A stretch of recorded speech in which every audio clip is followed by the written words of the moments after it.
What's up, everybody? Welcome to the Splitting Hairs podcast presented by Jack Rabbit Illustrated. This is Stacks on Sacks. We'll get our very seasoned audio guru Chad Myros to edit that. Not he may or may not, but we love Chad. Thanks for all the help, Thomas. How you doing, man? I'm all good. It's been a while. It's been a minute, but we maintained our momentum, got a couple of wins against the trees, or the s'mores as I affectionately like to call them. Got a win against the effing Hawks. I can't remember. We covered that, right? We covered the effing Hawks. I think yeah, we talked about them. Yep, we missed Indiana State and the Panthers. We got a victory in the Unidome, where Coach Stig affectionately said he did not want to pass away in that place, which nobody would. I don't think, not even maybe Coach Farley. He might be the only one. But just to kind of touch on that and recap, excellent to get a win there. Excellent to, obviously win at minimum a share of the conference, but we got bigger sights ahead. So we're going to try to close that out. But before we dive into all that, let me do a little bit of housekeeping. I want to give a shout out to our sponsors for 2 consecutive years.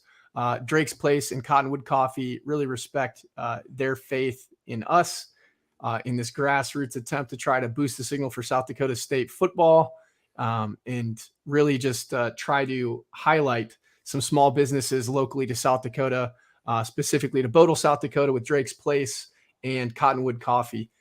Robert Drake, his family, and his support is awesome at the tailgates. We've gotten a chance to partake in his eats. I love the Jackrabbit themed food that he's got out there. I'm sure he's got stuff cooking up as the Jacks head into the playoff run.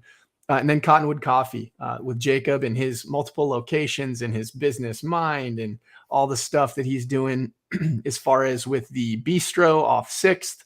And then you got Cottonwood Coffee on Main. We've been harping on it. You got finals coming up.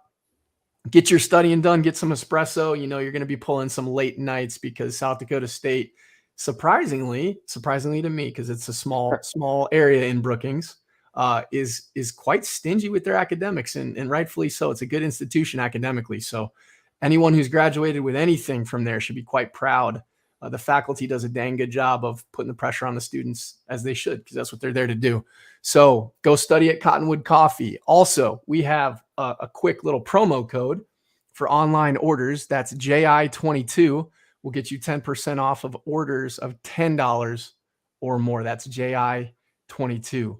So enter that at checkout. But thank you to those folks. Housekeeping as well. Thomas, this is senior day. What do we got? Senior day coming up. We got to tell the people. Y'all got to get out there, man. Get your butts in the stands. Let's go. Like you're watching some of literally the best to ever do it in the blue and yellow. Like you got Caleb Sanders and Reese Winkleman are like on the top 10 list for all-time sacks in South Dakota State history. And I think Caleb's like 2 or 3 away. So, I mean, to be there for a game where you see someone break that type of record, that's awesome. And like just to show just appreciation for like, what these guys have really done. Like these guys are on the same team and led the way for the first national championship appearance. I mean, these guys are on the verge of going undefeated in the Missouri Valley Conference, which at least for the last however long I've been there has never happened, And it's not. This is a first. So it's only been a share, because of the finicky like imbalance of teams that we've got, but also because, that monkey on our back, that shtick of always having a letdown game, which we'll get to. This is rare air. This is an opportunity to silence the critics. Everyone who thinks Sac State is number one. And really, I know Chris Kroc, the mental performance coach for South Dakota State, he's not even concerned with all that. Having that attitude of gratitude and that mental focus, that dialed in tunnel vision to your responsibilities, your 111th, and doing your job is what he's going to be harping on. But we'd be remiss to say that that's not somewhere in the back of the minds of some of the upperclassmen and some of the fan base who's been around and the diehards who know that kind of is the thing where, whether it's focus, execution, injuries, there's always something. But now we got to put all that to rest, right? So how do you think that happens on Saturday? I mean, I've been speaking with a few of the players, just some of my homies catching up with them, and that's something that kind of bothers the guys a little bit, you know. Always hearing like, oh, well, the Jazz are gonna let up one game, like, oh, well, maybe it'll be this team or maybe it'll be that team, like just to finally get that monkey off your back and just finish the job would be. I mean, that's something that's really important to them. That's stuff that's really important to all of our crap. Sorry, all of our fans out there. You know what I mean? So I think there's a different kind of focus going into a game like this, right? Like I talked to Mason McCormick after the game, like, yo, you guys are conference champs. He's like, no, not yet. Like we got to win next week. Like this first thing he said. And I think, having a guy like that as a leader on your team, and I know everybody on the team's echoing that.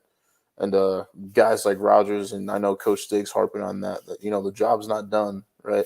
Like just getting to the playoffs or just being, a top 8 seed, like that's not enough anymore, right? Like beating every team's ass in the conference, like that's the kind of like standard they want to set. And I think, these seniors doing that on Saturday would be like a great jumping off point to, for a lot of those guys, for them to experience that and for that to be the standard for them going forward.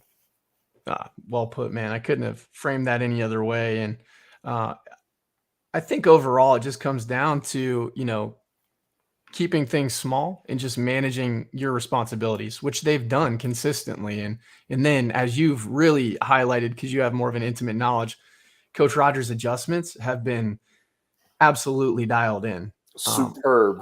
Now, and I want to give an absolute shout out to, pardon me, I got RSV or the flu. I got a shot today. So for those listening, we're recording this on Wednesday. We wanted to bring the people some good content heading into the senior day. And so please forgive me if I'm coughing. I'll have to cough away from the mic. But with respect to keeping things small and making adjustments, I think Zach Lujan, really, people are starting to see he's done a phenomenal job. Now, I would have liked to seen some different things maybe occur in the second half, well, mainly in the fourth quarter against UNI. Some of that stuff's on the quarterback, getting reps. UNI does a lot of different things defensively. We should not by any means overlook that. Yeah, like that's I'm sorry. No, go ahead. In my opinion, dude, like that's always one of the best defenses. Like, I mean, and it shouldn't just be my opinion. Like, just in general, that's always one of the best defenses in the conference. You know what I mean?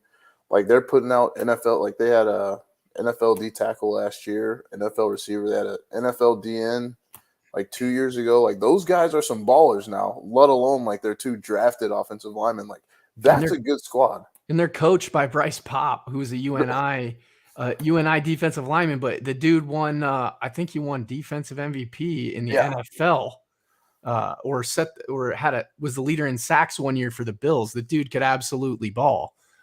So, that's nothing to scoff at. That's a team that knows tradition. Kurt Warner, Bryce Pop, like, those are key names. And then they had, I want to say Ryan Mahaffey, their offensive coordinator, got a job with the Packers. So dipped out in 2020 or 2021, kind of during that year. So there's lofty praise and eyes on him out here. Another name, he's kind of fallen out of the head coaching graces, but Scott Frost, he was there on their defensive staff for a while. I mean, they can absolutely, line them up and roll them out there. They got a lot of Johnnies and Joes, to use Kurt Lickis's phrase. They got a lot of Johnnies and Joes, and they know the X's and O's, but sometimes they just don't execute. So they did execute in the fourth quarter defensively. They did throw a lot at Mark. It's always going to be a good game against them. No matter, it's just schematically what they do defensively, what we try to do offensively. It's always going to be a slugfest, a chess match. It's going to come down to game management, which it did again. Yeah. Really, really, really credit Lujan for that 2-point conversion, dialed up, really locked in on that, which, was a big difference in that one. And then, I think that when you look ahead to what we're looking at this week, keeping things small, keeping things manageable, and not letting the moment become too big, Coach Spack is a hell of a defensive coach. He's a hell of a defensive mind. Won a Rose Bowl at Purdue. I'm biased because he recruited me, gave me my shot. I think that he's a little bit better than his record would reflect in terms of assembling talent in rosters. But, I know Brendan, our counterpart on the B team, he's not usually ever high on the Redbirds, but this is one of those teams that gives me a little bit of anxiety. tripped up in normal in 2016 when we had the ability to win the conference outright. Tripped up in 2019 that impacted our ability to have different seating. We were still seated, but our ability to have different seating. Of course, we were riddled with injuries at key positions that year, with Jabari going down. Really, likely would have pounded the Bison the way things were going in that one. Yeah. With Jabari healthy, and who knows what would have happened. But that's the way the game goes, and the ball bounces. So as we look ahead to this, Coach Spack's going to have his scheme, and he's going to know how to attack the Jacks in certain ways. What do you think the guys need to do from an offensive perspective? I know you're a defensive guy, but I'm going to just put you under the gun there for that one. I think really just playing to their strengths and letting your best players make the plays, man. Like, it to a certain extent, it's cool to get like I saw last game, there was like a GT counter pass, like super cool stuff like that. But you got great players. So like just put them in positions to make plays and let them do the rest. Like, I can't call up a play for Isaiah Davis to break like 6 tackles, right? But it's going to happen, but I'm going to have to get him in that spot so he can do that. You know what I mean?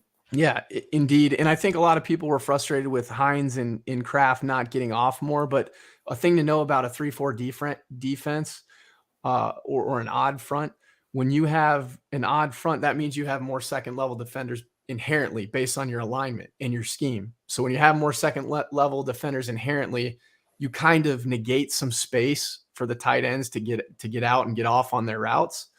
So you have to kind of get creative on ways you want to attack the field. You got to attack the spacing more so than you necessarily do the type of defense. And in my opinion, you run right at a 3-4. You just run right the hell at it and see what happens. And that's what we have done. Isaiah got over 100 yards. Now this is a team that is more traditional, runs more of a 4-3 defense. Coach Spack historically assembles his teams. And part of the reason I think that they falter is because he likes to build heavy transfer teams. And I think it's hard to kind of build cohesion and chemistry now. The unique thing with the transfer portal, being on full display now and guys tapping into that, he's kind of got some reps ahead of the game. Now the Redbirds are 5-4. They're literally fighting for their playoff lives. They would love nothing more than to get a dub in Brookings and play spoilers. But when you look at the front, I think it lends itself to a better matchup. The 4-3s, I think they're going to try to blitz, but I don't think by and large is going to be something that is going to be too daunting for the Jacks. Now, the talent will be something that will need to be addressed because there's going to be some damn good talent on this team. There generally always is, Yeah, always. Like one of their running backs is starting the NFL. They got, NFL guys real throughout their roster the last few years. But I mean, the way I feel about that is like, so do these guys, right? Like we got plenty of All-Americans on the offense and definitely enough on defense. And I mean, at some point, every football game gets to the point where it's like, all right, well, I think my guys are better than yours. Like, let's see what yours do. And I think we're going to be in that situation. I know that, the talent we have on this roster, on this offense is pretty hard to compete with if you don't got guys like that. You know what I mean? Yeah. So in terms of attacking that 4-3, I would like to see the tight ends get some more run. Coach Stick had mentioned that Tucker keeps telling him too that like he's not still quite 100%. And if that's not 100, I would have loved to have played at whatever percentage that is at tight end, because if that's not 100%, I'd take it. Yeah. I mean, some people are just built different, right? Like I think Mark's that way too when it comes to winning and grit and just, he's surrounded by a lot of good players. Don't get me wrong. Yeah. Quarterback tends to get that run that other guys don't. But he is different. You speak to it. What like I had a chance to talk to him, and he's young, so it's very difficult to kind of pull stuff out of him because he's kind of like the aw shucks guy still, right? That's kind of the nature of his personality, but he's got a little edge to him. Yeah. Talk about his edge. The first time I met Mark, actually, I don't want him to get in trouble, but we were like, me and Mark were literally about to fight the first time I met him. Like and like he wasn't folding for none of it. Like we had a conversation, and I didn't like something he said, and he didn't like how I reacted, and I was like, oh, okay, like this dude, like he not soft like that. So I mean, and so also he earned a little respect from you, and just his willingness to stand up for himself. Oh yeah, for sure. Because like, Yeah. I mean, a lot of people a lot of people wouldn't go for that. But like as a freshman, like that not many people know, like kind of like stand your ground. I was like, all right, Mark. And then I It found out he's from Illinois, and then we became friends after that. Yeah, So and tell the truth, you were feeling them out a little bit, because there's yeah, kinda no, some that's what alphas do. There's a lot of alphas on a football team. You're kinda testing the mettle of your guys, and especially young guys and new guys who are getting a lot of hype, and so that had to play into it a little bit. yeah, but I mean, he didn't go for none of that. And I mean, for as long as I played with him, like I never saw like literally like looking at your quarterback and like never seeing fear in his eyes, and the moment never being too big is just like you can't you can't buy that, right? Yeah. Like you can't like teach someone that. Like I'm glad you brought up the eyes, man. I had a Coach Meadows, who always used to say, "Give me your eyes," and he would, like, stare at us, and you're like, "All right, bro, like, you got something to say?" Or right. but he was trying to teach us that your eyes, you can't fake with your eyes, right? They tell the story about your neurology, your brain chemistry, and, like, what you're feeling in that moment. Your pupils are dilated. That's why, to tell the truth, I always used to love looking at Coach Rogers' eyes, because they were, like, on pins and needles, dilated. The dude looked like he just had all the pre-workout in the world, and he was Yeah. about to literally, like, frothing at the mouth, and, like, I'm sure everybody hears that story and is like, "Oh, Kyle's I'm not No, exaggerating. I'm no, not literally at not. all. Not You at all. you wait, yeah, forget you played for him, so, like, you've seen that, like, Yeah. firsthand." Like we're in the locker room breaking it down, like you're listening to Coach Smith talk, and like you hear Rogers yelling out like at the top of his lungs, and you're just kind of looking over there like, oh, what's he saying? Because I mean, like it's certain dudes, right? Like that really get you going, that really are like, okay, like this means something to this dude. And Yeah, from what the guys have told me this year, like Coach Smith and Coach Olson have been doing a lot of that too. So hell yeah. No, I mean, and that's the thing, like, a lot of these younger kids, maybe they're coached by people they can't necessarily relate to, or maybe they see Coach Stig and they're like, they don't they know he's got, like, a big heart. They hear that. They hear how he cares for people, and that stands on its own merit, and parents love that. But then as a player, you're able to relate to a guy like Jimmy, or Coach Christian, and or Coach Luan, and just from their age perspective, from relatability, but how they carry themselves and their experience, and they've donned the blue and yellow, and they know how to get the most out of these guys. And to actually, I just wish people could literally, who are on the outside or the periphery or considering the Jacks, if they get their butts to a game day visit and they see that, it's a different story, man. yeah, You don't have to take our word for it. You go watch for yourself and ask yourself why a program with 15,000 people, relatively speaking, of total population can get college game day there, can play for a natty during a COVID year, can literally be in the semis year in and year out, and is the only team to consistently beat the team up north. Like, those are, it's unheard of. yeah, That just doesn't happen because, well, we got pretty colors and white helmets. You know what I right. mean?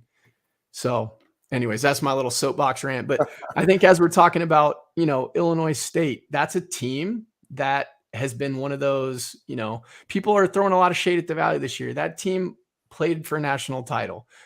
Who else played for a Thank you. national title? Youngstown State played for a national title. The Jacks have played for a national title. That's 4 teams from our conference who've played for a national title since 2016.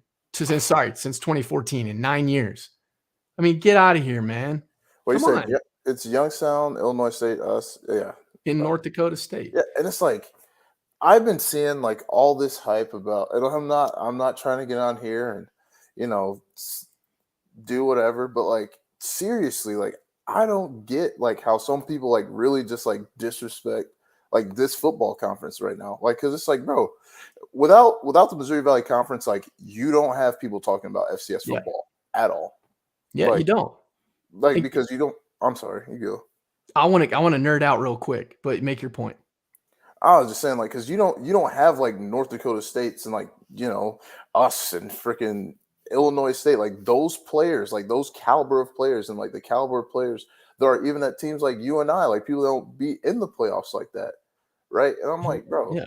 I've had enough of this. Like, oh well, the big guy this and the big guy that. Like, okay, well, like let's really talk about it. Like, bro, your number one seed right now. the last team to beat them.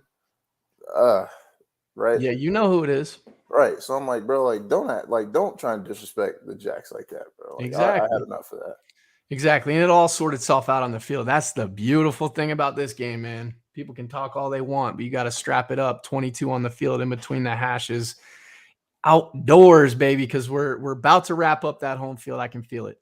So the reality is, my cousin, who's far smarter than me with math, I'm a words guy, I'm in sales, but he explained a Pareto distribution to me. And if you take the top teams, the top however many teams, the top 20% of your teams in all conferences are going to produce 80% of the positive results.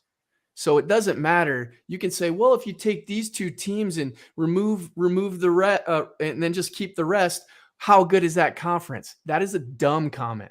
That is people who do not understand stats. It's a trash comment. It's reductive and it doesn't mean anything.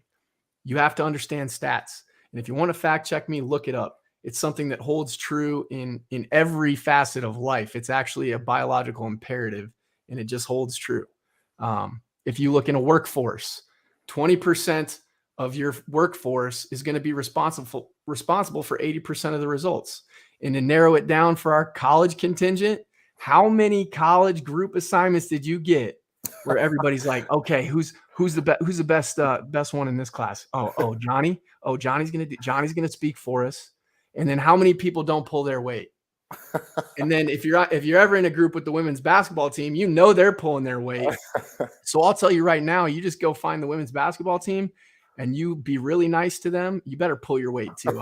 I'm not asking for you to not to pull your weight, but you know darn well they're gonna pull their weight because they're go-getters, man. Those women's basketball team are savage. I used to have so many classes with them and they were so good at what they did. But to that point, 20% of the people are going to be responsible for 80% of the work. And that holds true in conferences. So when you talk about the Missouri Valley being down, keep that in context. If we have, 9 teams with Murray State coming in? Something like that. Yeah. So if that's the case, if you do the math, so you got 10 teams. So 2 teams are going to be responsible for about 80% of the work, but that doesn't mean the rest of the conference isn't stacked. You know what I mean?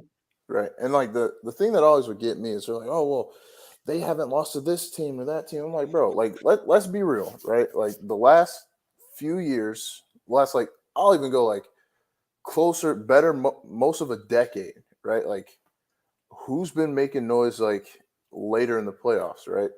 The James Madison has been carrying the CAA. Then they're gone now. And then it's been North Dakota State, us, maybe Weber State, right? And they be getting there and getting smacked. So like I'm not even trying to really hear that. Like you could go to the semis and get smacked. Well, and you got Eastern Washington, who historically has been pretty good as well. Right. So, but to your point, what it boils down to is if you look at the FCS and then you take in, Ron makes a good point here. Got to show this on here. Find the girls b-ball players anyway. Yes, accurate. Respectfully. And then, when you look at the FBS, what are all the teams? Bama, Clemson, Ohio State, Notre Dame, or Bama, Ohio State, Georgia, right? Clemson. Take your pick. You maybe have one slide in there. I love that they're expanding it because what it does is it doesn't punish the team that does go undefeated and doesn't really play a lot of these power schools. But let's be real. Do you see UCF winning an outright title? And I'm not trying to disparage Graham's mom. I know she teaches there, but I mean, it's a numbers thing. It's a stats thing. So again, look at the FCS. You got James Madison, who's departed. You got Sam Houston, who's departed. And then you have the Jacks, the Bison, and then you have who fills that void. Sac State looks like they're trying, but they got to make a run in the playoffs. We know what happened there. Right. What's understood doesn't need to be explained. And then you've got someone out of the CAA needs to step up. Maybe your Delawares. Right. I mean, really, I'm not trying to throw shade at any. I don't really know. I feel the same way because it's like, like they're throughout my entire college career, really, like the only team that we were looking at, like, okay, like these guys are good, was Montana State, right? You Because do like, have your I don't know why I spaced yeah, on them. yeah, like they played us hard, and I think it was 2017, and Yep. then they were a pretty damn good football team last year. But like other than them, bro, like I'm like I haven't really heard of none of y'all. Like Sac State, UC Davis, like, and I'm not even trying to be that guy, right? But like if you're not like a vet like that, like if you haven't been like doing this like that, like I'm not trying to hear all that, right? Like this is your first go around. Yeah, and we didn't honestly, we didn't earn our respect like that either back when I played because we didn't have any history at the D2 level. And we made the Bison really look very different than what they look like now. We beat them 3 years in a row when I was there. In '09, we were the first Dakota school to actually even make the FCS playoffs, but with a backup quarterback. And in reality, we were the very last team in that went up to Montana and blew a 28-point lead late in the third quarter. So like, don't even get me started on that. But I've heard about it from Rogers. damn. Yeah, Anyways, pissing me off to this day. I can't eat. But regardless, you have to earn your keep. And so these teams that are, doing well, they still need to earn their keep. It's just a what have you done for me lately business.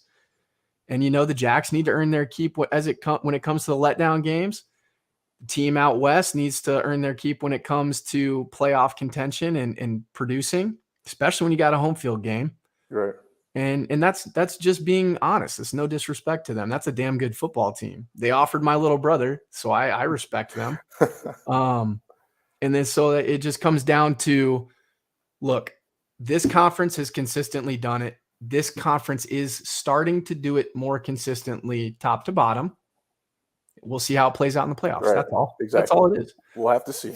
We'll have to see. And first, we need to see what happens on Saturday. So we kind of jumped around. So we respect you guys for following us down these different rabbit holes, if you will. But I think one of the cool things is this has kind of been like a matchup similar to you and I, in that in 16 they got us. There were some bad calls that didn't go our way, particularly a long touchdown to Dallas Goedert that got called back from illegal man downfield, which they love to call that one down there. But I think SPAC was working the refs pretty good. In 15, go back even a year before that, Taryn Christian was a freshman, and Trey Roberson, I believe was his name, starting quarterback for them. Redbirds were hot, number 2 in the nation coming into the Dana, and Taryn went off with his legs, like went off in that game. And Taryn announced himself in that game, beat a number 2 team, knocked them from those ranks, and they played for a natty the previous year. So that's when Taryn really came onto the scene. So that was cool to see, because that was one of the biggest wins the Jacks had to date. Because we hadn't gotten the Bison to that point. We hadn't gotten them. We got them in 16. So with that being said, 16, they play spoiler. They take the Jacks away from an outright title, make us have to go to Fargo, right? Or 16, we went to Fargo, right? Yeah, we went to Fargo. 17 comes around. I think we got them at home. Yeah, we did. We beat them pretty handedly, right? Oh, it was close. We won. I think that one was in overtime. I want to say. Was that the blackjack game when Vinatieri hit the field goal? I thought that was in 18. Oh, yeah, I think so. I think in 17 we got them pretty good. Or hey, we got the internet. Let's check it out. Yeah. But while we're talking about that, what were some of your experiences in those games? What was it like? What was the offensive line play like? What were they trying to do schematically for the lay fan that they're going to want to take a peek at on Saturday? Well, the way that I kind of seen the way that they recruit, like at least on the O line, like they're recruiting for, well, and D line too. They're recruiting for like size, right? Like they want their guys, like they're usually like 6'5", 6'6" up, and then just like 320, kind of like not as good as UNI's O line, but like akin to that, like just size wise, like at face value. A lot of downhill runs when they still had their running back duo. I'm not quite sure how great their running backs are now, but I'm assuming, like one of them starting in the NFL, so I'm assuming they're not as good as they were then. But their running attack back in the day was pretty disgusting with the guys they had. James Robinson, for those who aren't aware, was a relatively long-time Jag who did a darn good job, 1,500 yards rushing, but the Jets were in dire need of someone. Yeah. So, we had to see him go to the Jets, which can be shaky for a lot of guys. You don't want them to get buried, but the Jets are turning it around with Robert Saleh. I don't know if any of you guys are Jets fans, but it's cool to see Missouri Valley's talent pool make it to the NFL and do well. So we should, celebrate that. And then Ridgeway, for the UNI fans who are unaware, Ridgeway got in trouble for leaping or covering up the center, which is akin to what the UNI defender got in trouble for leaping. And so for those of you who are saying it never gets called, it literally got called the next day. So you can miss me with that. And then, Ridgeway was a great defensive lineman who ended up transferring to Arkansas, right? And then Dallas Goedert made his name known in this matchup historically. And Taron Christian, we talked about. Jake Winicki has made some big plays in this matchup. Zach Zenner. Yeah, Cade Johnson as well. I remember Cade has gone off in this game. Speak on it. Oh, the last time we went there, Cade had it was like the first drive of the game, had like a 80+ yard touchdown run. So I mean, and a lot of the times the way this game goes, like big plays, right? Like the last time we were there, I think one thing that swung us back in the game is Xavier Ward got like a fumble recovery on their 10 to kind of spring us back in the game. When they beat us, the last time they beat us in 19, they created a lot of turnovers. Yep. And capitalized on mistakes. And I think, they're a resilient football team because it looked like we were about to put them away for a minute. But, I mean, those guys fought back and took advantage of some mistakes and created some turnovers. And their offense took care of the ball. So I think, by all means, I still think they're a really good team. See, and this is why I like to hear your perspective, Stacker, just like Jim says, because unlike what Missouri State did earlier this year, which really signaled their decline in their post-game interview after the Jacks played them, where they were like, we were not beat. They're definitely a beatable team, and we beat ourselves. That is just bitter and shows your inability to learn from your own execution mistakes and things that you did wrong as a player and take ownership and have humility. So learn from what that individual did. He's a young guy. Don't do that. Right. Learn from how you just spoke about that team, which, you and I have a little salt. We like to talk trash. Oh, yeah. But the reality is you can give credit when credit is due. And that's a dang good football team whenever you line up against the Redbirds, whatever their record is. It's just a fact. It's just good. It's good Missouri Valley football. Right. And, when it comes to self-inflicted wounds, though, we got to be honest, 2019, the self-inflicted wounds are what tilted that game. Just calling a spade a spade. So that kind of put us against a rock and a hard place when it came to seeding, which fortunately the committee honored us, knowing our injury history, seeing what we did at College Game Day, knowing what we did against the Gophers with a first-year quarterback. I think that all kind of played a part. So moving forward, they cancel in 2020.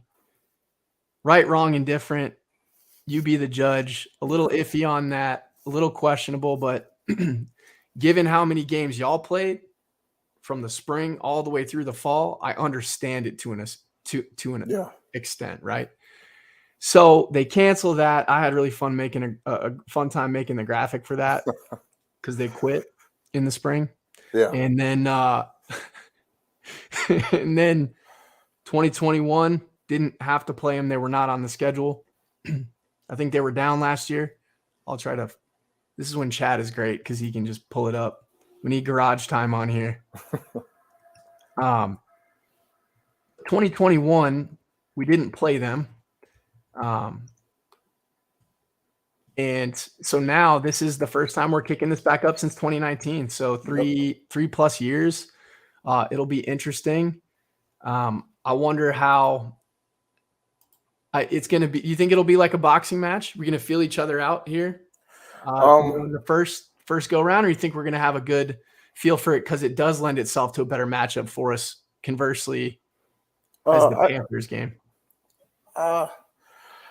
Knowing how our offense starts, I know they're going to start hot, and going against a defense that looks kind of like yours, and you kind of know what you want to do, and you know what you're going to get a little bit, because it's late in the year, like they're kind of set in what their defense is going to be, and obviously there's going to be some wrinkles in there for us ourselves, but like they're kind of settled into what they're going to do, and they have a good coach and they got good players. They're going to play their defense and play their game and want to do what they want to do there. They're not going to change up and, reinvent the wheel just to beat us, right? So I think it's going to be about doing our thing, and for me personally, I love it. I love it when we run the ball. I know we got a lot of weapons in the past game, so I don't want to discredit those guys at all. But I could definitely see us just trying to pound the rock all game.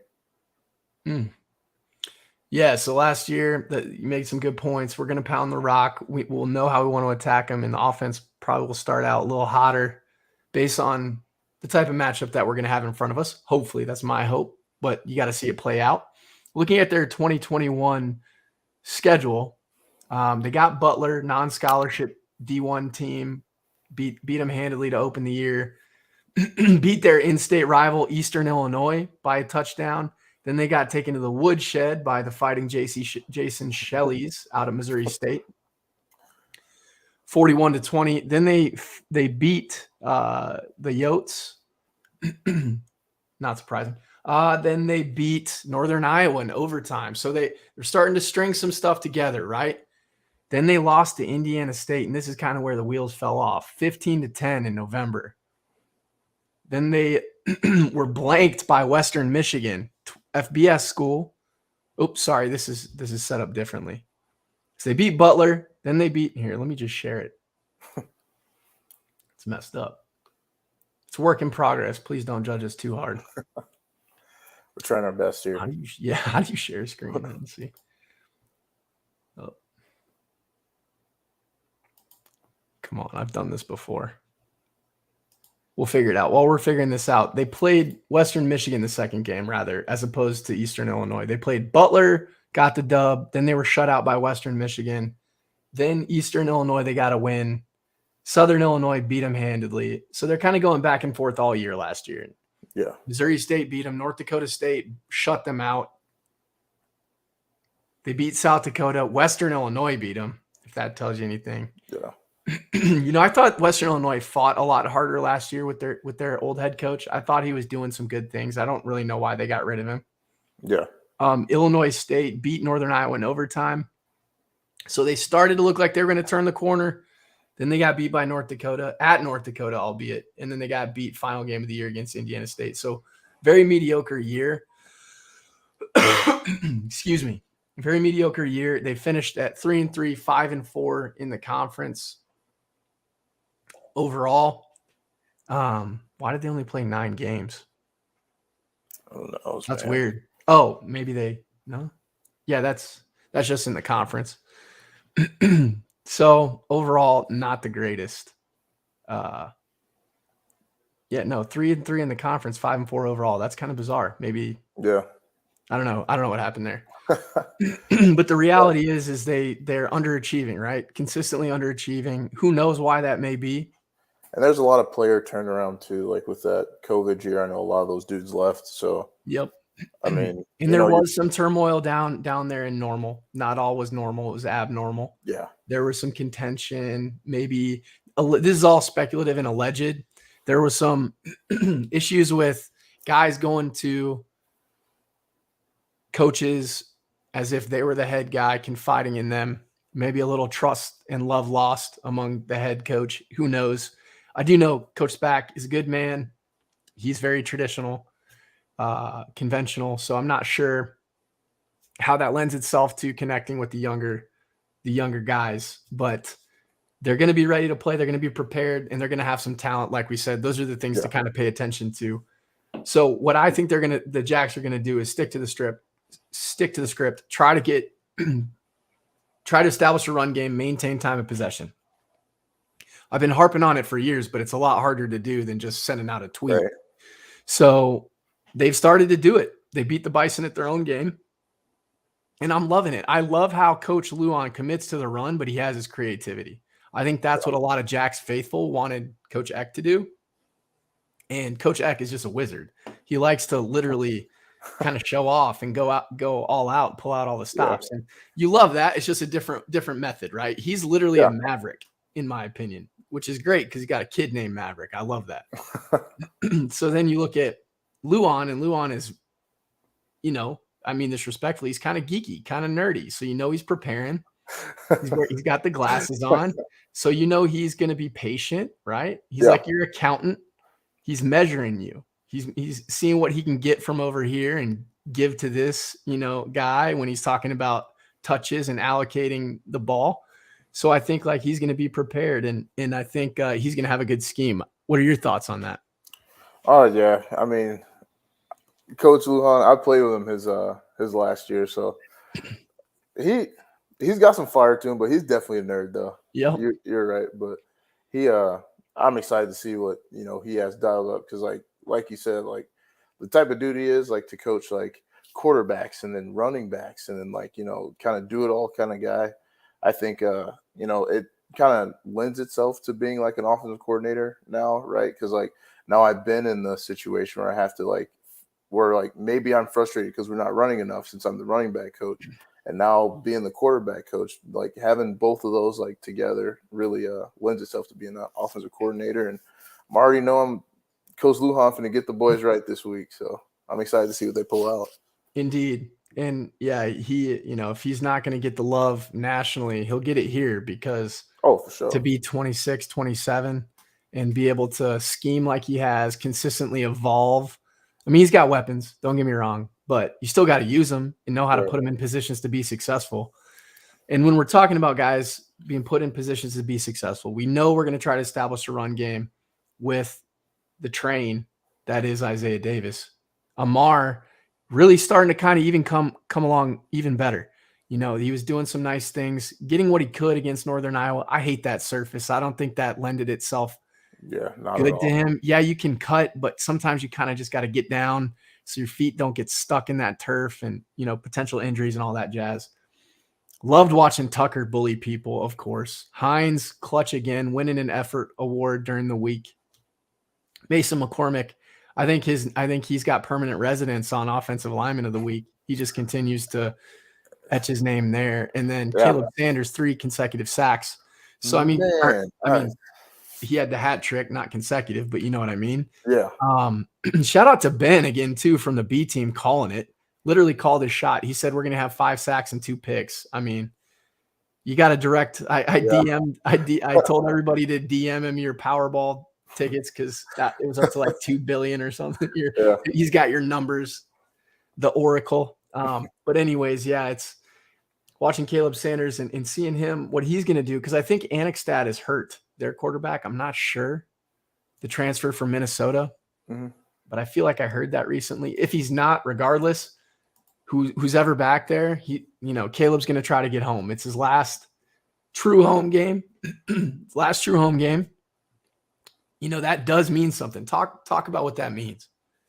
Being there for 6 years, it's it seems like something that's never going to happen until it does, right? Like it didn't really feel real to me until I was out there, and it's wow, this is happening. This is my last real home game, and I didn't get to see my family a whole bunch because it's quite a ways from Chicago to Brookings, and Were you from Chicago? Mm-hmm. Okay. And having those guys out there and playing in front of them, and it just meant a whole lot to me. You know what I mean? It's I was feeling man, this is probably, and it was the last time my dad, my mom, my grandma, my sister are going to get to see me play in person, and I take a lot of pride in that. And I know all of our guys do. They're a little bit more fortunate because, we're not looking too far in the future, but if their family wants to, they'll be able to see them in the coming weeks. And but just taking it personal to what this means and what it means to like what it has meant to like all the guys before you, and kind of like reflecting on like your entire time there and it all kind of leading up to this. I think it's extremely special, and I'm already knowing what the guys are gonna do, so I'm Yeah, excited. exactly. There's no need for added motivation when you're a team that's like mature like the Jacks are this Yeah, year. But there is a different feeling in the air. That's one thing that's stuck out to me. My senior day, I want to say it was against Southern Illinois. I don't remember the team as much as I remember the feeling walking out there with, people who are important to you. Being able to be with them and kind of see the pinnacle, at least at the collegiate level, of what their support meant as you're growing up in the practices they brought you to, whether it be little league or getting you to places on time, or the late nights where you're going to pick yeah, up dinner because your mom or your dad just worked 8 to 5, and then they had to go right from work to watching you practice or picking you up. And then you may have had siblings and they still did that. And so it's like a lot of these things, they don't get publicized, right? But you feel all that leading up to it. right, You feel all that when you're out there, and maybe you try not to let yourself go there, but maybe just for a moment, but you can feel it in the air. It's different. There's a finality to it because yeah, it's your last one. It's the last one that is the regular season. And so you try not to take that for granted. So it's gonna be meaningful. It's gonna be really meaningful, and I can't wait to have a young guy who's your leader on offense like Mark get to play a team he's not yet played in the Valley,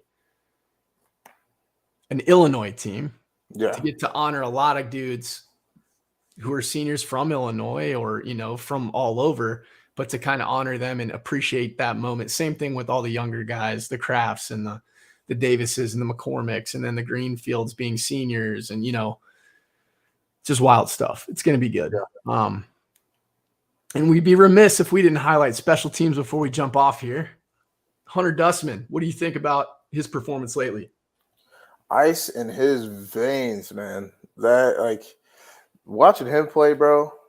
Just the kind of poise that he's been playing with, and kind of being like a do-it-all gadget guy in terms of special teams. Like that's not something you see very often, especially at this level too. I mean, and excelling at it. I think us being able to count on him has just made taking kind of a load off of, well, in some respects, like a load off of you know our offensive coordinator. Because sometimes it's like, all right, like we didn't score here, but like I believe in Hunter, like he could get this done, right? And even when he made the kick, right, like he didn't run around and throw his helmet and do all this. Like he was not surprised that he made that kick. Like he No. was not surprised at all, and I thought that was dope. I like watching him go through his routine. Like he's because early on his body language tells so much. I'm in sales, so I can't stand when people's body language is negative. I can't Yeah, stand it. I have to converse with reps who hang their head, who fold their arms, and just anything like that. right. Now it's understandable. A guy wants to succeed, but we all want to succeed. So you got to be unfazed, you got to be laser focused, and you got to go through the motions literally, so that you're just out there, just like you're out there on the double crown, Right. kicking through the uprights. Or I don't even think they practice on that anymore. Nope. At home kicking it, Yeah. right? So his first or second field goal, I can't remember which one, damn near looked like it would have been good from 60. Yeah. I mean, he blasted that thing. So, when you're talking about his ability, like his leg is there, man. Like he's got that strength. His punting has been much better, although he did have kind of a suspect one last week. Got to be more consistent, right? Yeah. Always. That's always the aim, though. Right. And then from a field goal perspective, I am very excited with how we've blocked. Got to keep that up. Got to take pride in that, because really, if we're being honest, his ratio, his make to miss ratio, is a reflection largely this year of the blocking, Yeah. because that's been the bad part. It's not necessarily been his leg. And then some suspect. I mean, not from seeing what his actual leg strength is, but Stig maybe rolling him out there a little aggressively, which I'm sure he would admit. But Stig has all the faith in guys, man. He's done that. this is telltale Stig. Vinatieri, Parker Douglas, Carlson, all these guys, Riff and Rath that I played with, Kyle Harris, he'll roll them out there. He'll believe in the guys. Yeah. Even if it's like riverboat gambling type stuff, it's like, whoa, okay. So that's good. You always want to have a coach that believes in you. Secondly, we should talk about Jaden Yankee. Man, he was going crazy. Like, man, I don't mean this in a disrespectful way at all, but like, that white man can run. That white man can run for real. Hey, you're saying it. We're all thinking it, so it's all good. But yeah, like just the moves he has too, man. Like, hey, and he's just a big dude, big athletic dude. Like, I mean, like these dudes have a hard time bringing him down too, not just because he's big, but also like he's twitchy, right? Like I've seen him make some guys look real stupid before. I mean, UND, they have a good special teams unit, and he was making them look like high school tacklers. Like literally in his vision is insane. Both those Yankee twins. Yeah. I don't know where they get that stuff, man. Like that blows my mind. Yeah, that's inborn. You can rep that, but that's inborn. Yeah. To be able to just turn it on and turn it off like that's some next level stuff. And I'm telling you, it's not bias. If Jim Nagy turns on that film, if he hasn't, incidentally sent out too many invites for too many spots, he messed up, man. Because he first messed up by saying North Dakota State was an undefeated team when he was out there announcing a pick to Princeton. So that's a fail. I get it. Put on the spot. Right. Maybe he doesn't talk a lot. I like Jim Nagy a lot. It's not like he disrespects South Dakota State. Right. I really like him. He's awesome. And I think he does a damn good job watching the amount of tape he does.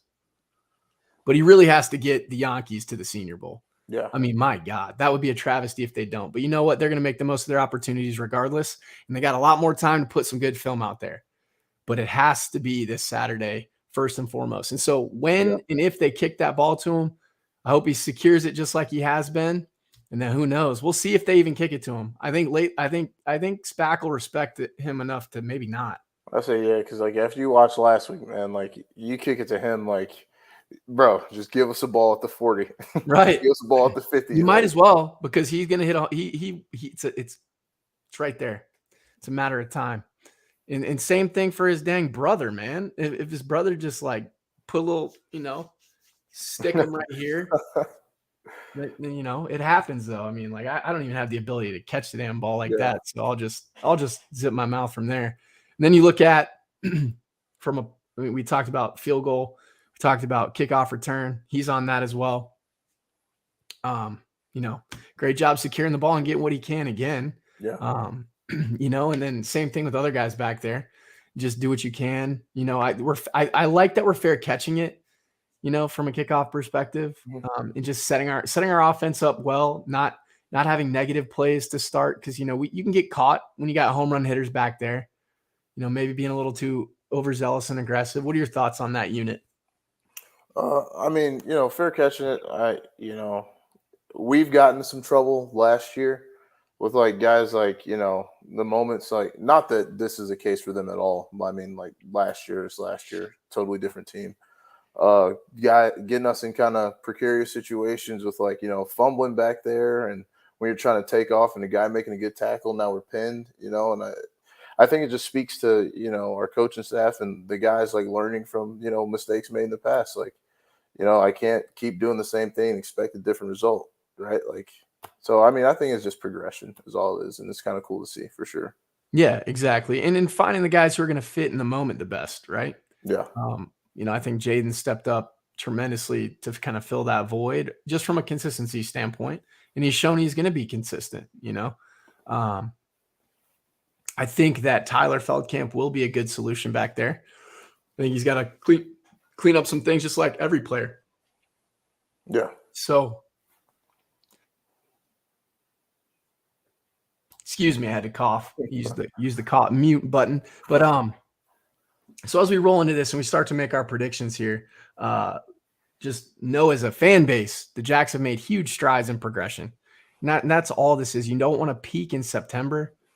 And a lot of teams do end up peaking in September. And what happens is like, everybody's on that train. Everybody was on the Missouri State train. Everybody was on the Bison train. Everybody was on the, what have you. And whoever's standing last, that's the team that's peaking at the right time. So we still have a lot to clean up. That's what I like. And we're winning these games with grit. So as I look at players of the game, I'm keeping that in mind. Who do you have defensively? Who's going to step up this week? I'm biased. Like I said, I'm biased, but I got to say Caleb Sanders, because I know there's no doubt in my mind that he's going to make a lot of plays. But I mean, for him to play the way that he did against the offensive line that's predominantly like those guys are draftable dudes a lot of the years. Oh, right? yeah. And for him to make plays like that, I think, this week, if they're not triple teaming him, it's going to be a long day. Oh, yeah. So I expect him to cause a lot of problems for those guys this week. So Caleb Sanders, like another prime guy. Who do you think is going to be who we'll kind of pivot a little bit. Who do you think is going to step up on the back end? Because we've had a lot of guys rolling in there. Our linebackers are depleted. That's no secret to the fan base, but Peyton Schaefer stepped up and did a damn good job. Yeah. I think he's going to continue to running and carrying all the way in kind of our Tampa 2 look. I'm a little nervous about him doing that. Just from sheer leg length and ability. Because I mean, we got some cats running now, right? Yeah. And he's done a damn good job of selling out. That's what I love about Peyton. He will sell out. But it was great to see Stallbird back, get some flow, get back into the game flow. Graham, who do you got? Who do you like at the LB level? Isaiah. I mean, he's just, being a leader out there too. A heavy hitter like he is. I know he's going to set the tone, like when the time comes. Hey, look, and I'm no disrespect to other linebackers either, right? Because I mean, they've been playing great all year. Graham's back. Don't throw it over the middle. Right? Like if you love your wide receiver, don't throw that over the middle. If you see my dude Graham right there, man. So parents, tell the quarterback of ISU, do not throw the ball over the middle, because if you care about the well-being of your children, don't do it. No, we say that tongue in cheek, but don't do it. So at the same time, I think we're on the same page there. We do like what we got at the LB level, even with Bach out, even with some other guys dinged up. Our secondary's done a damn good job. I want to see a couple times that we were in a great position. I can't remember if it was Beanham or Arell or maybe even Tucker Large. Great coverage. Really should have just picked the ball off a couple times. So let's finish the play all the way through. I mean, on great tip balls, Norblade and Reeder. I mean, excellent job. Glad Reeder didn't get another concussion. I say that affectionately. Yeah, me too. Keep our eyes up when we light people up like he's so accustomed to doing. Use that shoulder. Keep bringing the wood. But yeah, love to see that. So our secondary has really stepped up. Gales, I think, will play with a chip on his shoulder. I think he let up more. He gave up more than his ability would suggest he's capable of. So I like that. Hopefully he plays with a little chip this week. He's an Illinois guy, right? Or is he a Minneapolis guy? Yeah, another Illinois guy, right? Who wasn't even a DB, he was a quarterback. Right. That's what we love. We love versatile guys. Obviously, he's been a huge playmaker and really put the clamps down this year. You got Malik, another great DB. We got Dallas. I'm sorry? Say his senior day, I expect him to do some big things. Exactly. Malik, who's made big plays in recent weeks. You got Beanham, the ball hawk Beanham. And you got Stephen Arell, who's stepping up well. Dodderman. Yeah.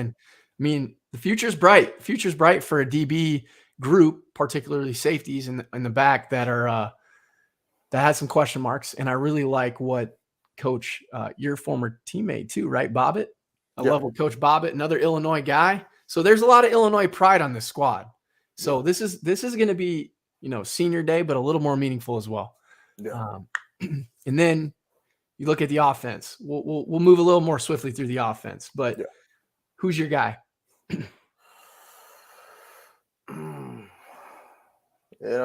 See, It's senior day. I expect my guy Tucker Kraft to go nuts, man. I He's truthfully a don't think junior. What are you talking about? What do you yeah, mean? We junior, got him my for bad. another year, right? Say, my man, I think he gonna go make some money after this year, man. I I can don't know. hope. I can hope. I can hope. He loves college that much. Yeah, Tucker's a good pick in a 4-3. Make him match up one-on-one. If they bracket him, guess who else is going to be open?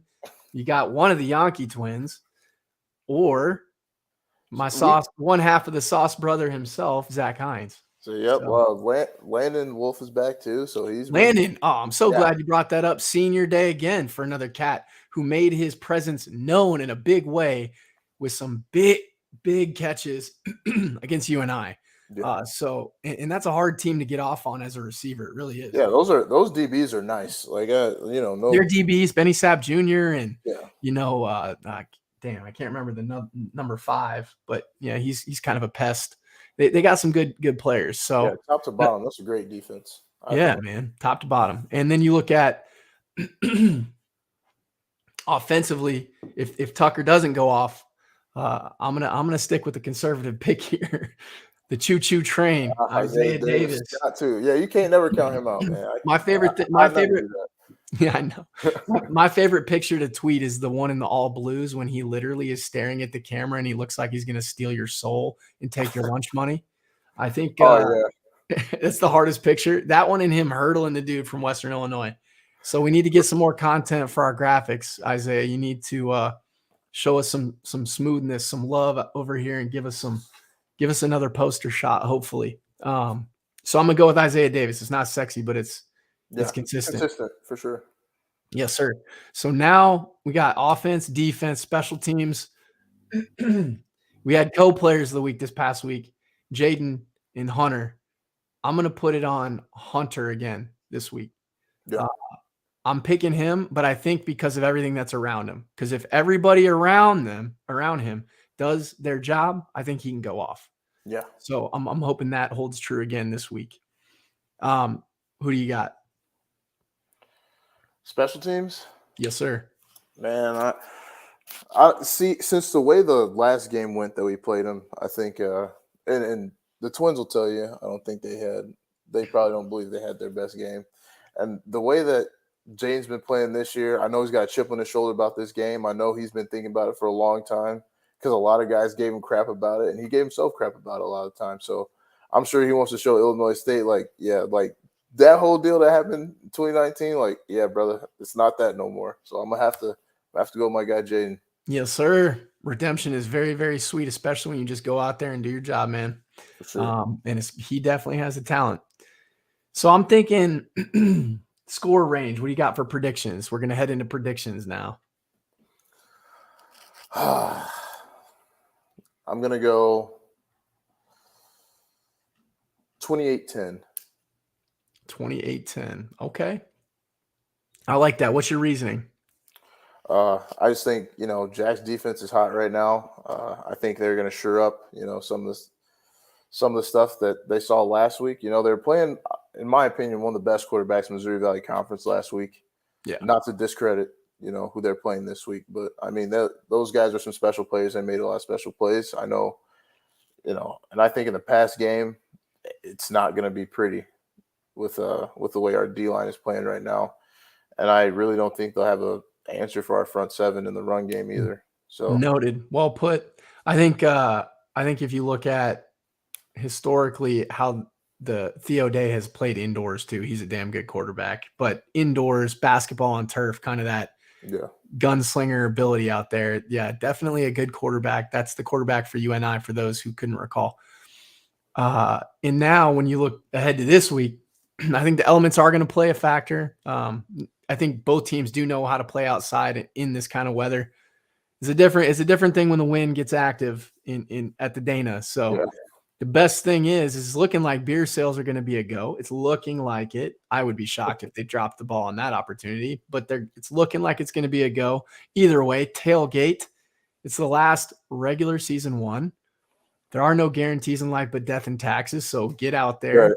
Drink some adult beverages if you're 21, have some good fellowship and community with your people. I know that the book club will take you, if nobody else, the Jackrabbit Book Club. I know the backyard's got plenty of people who will hook you up with some good eats or some drinks. So get out there, get loud. I think the elements are going to play a factor, but our fans can play a factor too. That's my whole point. So I think our fans are going to play a factor to the tune of 31-17. I think maybe some things just happen late where they're trying to make a run to get back in it, hopefully. And I'm just tempering that based on the overall point total that the Jacks have given up overall. 31-17, good guys. Send the seniors off right. Secure home field throughout, top 2 seed, just like the Jacks have made their goals ever since we entered into Division I play. Checking them off one by one. Just did them in different ways, but now we're stacking them up the right way. Stack on sacks. It's been excellent. And with that, thank you to our sponsors. Go big, go blue, go Jacks. Go Jacks.